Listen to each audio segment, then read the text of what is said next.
শুভ সকাল আমার প্রিয় বন্ধুরা।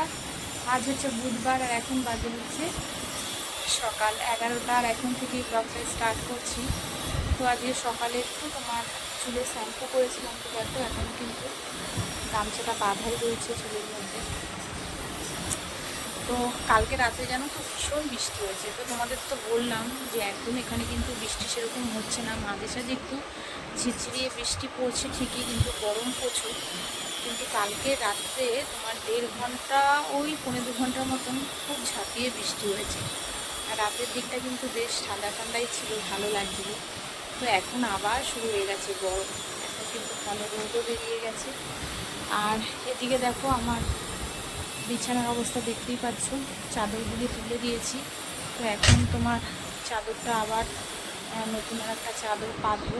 তো ঘরটা এখন পরিষ্কার করবো। তোমাদের দাদাভাই গেছে বাজারে, তো কী আনবে না আনবে সেগুলোকে তোমাদের সঙ্গে শেয়ার করবো। আর ওদিকে দেখো শাশুড়ি কিন্তু একটু ভাত বসিয়ে দিয়েছে, সকালের দিকটা ছেলেরা খাবে। আর এদিকে দেখো ছোটো ছেলে বসে পড়ছে, আর বড় ছেলে বসে তোমার একটু ওর পাশেই বসে রয়েছে, ফোন ঘাটছে। তো চলো বন্ধুরা, এবার একটু কাজটা সেরে নিই, তারপরে আবার আসছি পরে। তো বন্ধুরা, ঘরের কিন্তু সমস্ত কাজ কমপ্লিট করে নিয়েছি। আর এখন কিন্তু এটা দুপুরের দিকটা, আরও যে সমস্ত রান্না থাকে সেগুলো কিন্তু সব কমপ্লিট করে নিয়েছি। এই রেসিপিটা তোমাদের সঙ্গে শেয়ার করব আজকে, তো তার জন্যই কিন্তু এটা তোমাদের সঙ্গে শেয়ার করছি। এটা হচ্ছে ঢ্যাঁড়স আলু দিয়ে চিংড়ি মাছের তরকারি। তো চলো কিভাবে আমি তৈরি করব সেটাই তোমাদের সঙ্গে আজকে শেয়ার করব। এই তরকারিটা কিন্তু খেতে বেশ ভালো লাগে, তো ঘরে মোটামুটি সবাই ভালো খায়। দেখো কড়াইতে কিন্তু এখন দিয়ে দেব সর্ষের তেল। তো এর মধ্যে তোমার দেবো হচ্ছে চিংড়ি মাছ। চিংড়ি মাছটা কিন্তু আগে ভালো করে ধুয়ে একটু নুন হলুদ মাখিয়ে রেখেছিলাম, আর দেখো ভাজা কিন্তু বসিয়ে দিয়েছি। আর চিংড়ি মাছটা কিন্তু একটু লাল লাল করে ভেজে নেব। আর এই ঢ্যাঁড়স আলুর তরকারিতে কিন্তু বড় বড় চিংড়ি মাছ একদমই ভালো লাগে না, তো তোমাদের দাদাভাইকে বলেছিলাম একটু ছোট ছোট চিংড়ি মাছ নিয়ে আসতে, সেই কারণে তোমাদের দাদাভাই কিন্তু ছোট ছোট চিংড়ি মাছও নিয়ে এসেছিলো। তো দেখো চিংড়ি মাছগুলি ভাজা হয়ে গেল, এবার ওই তেলের মধ্যেই কিন্তু দেখো দিয়ে দিচ্ছি হচ্ছে ঢ্যাঁড়সগুলি। তো বেশ লম্বা লম্বা ঢ্যাঁড়স ছিল, তাই কিন্তু একটু দু ভাগ করে দেখো কেটে নিয়েছি। আর যেগুলি তোমার গোটা ছোট ছিল সেগুলি গোটাই রেখেছি। তো এগুলিকে একটু নুন হলুদ দিয়ে কিন্তু এখন তোমার একটু ভেজে নেব, এক এক করে আলুও কিন্তু ভেজে নেব। ভেজে ঠেজে তারপরে কিন্তু তোমার রেসিপিটা করব কিভাবে করতে হয়।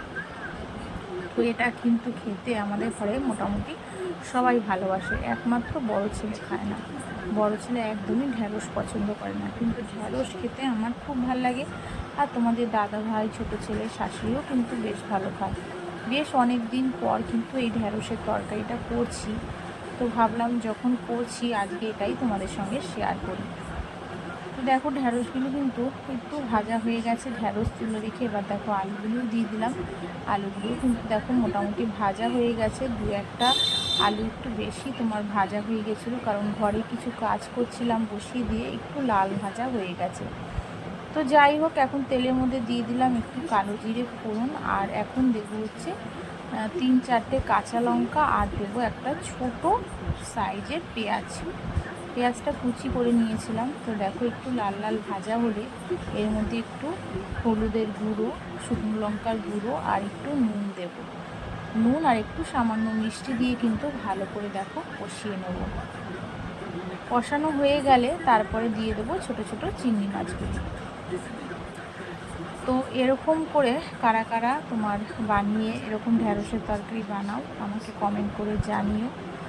আর এটা যদি তোমাদের ভালো লেগে থাকে এই রেসিপিটা, তো প্লিজ তোমাদের যারা নতুন বন্ধুদের বলছি, যারা এখনও আমার চ্যানেলে সাবস্ক্রাইব করনি, তো প্লিজ আমার চ্যানেলে সাবস্ক্রাইব করে আমার পাশে থেকো। আর যারা করে রেখেছে তাদের অসংখ্য ধন্যবাদ, অনেক অনেক ভালোবাসা। তো দেখো এখন কিন্তু কষিয়ে নিলাম, আর এদিকে দেখো আলু ঢ্যাঁড়সটাও দিয়ে দিলাম। এবার একটু ভালো করে নাড়িয়ে চাড়িয়ে তারপরে কিন্তু দিয়ে দেব জল।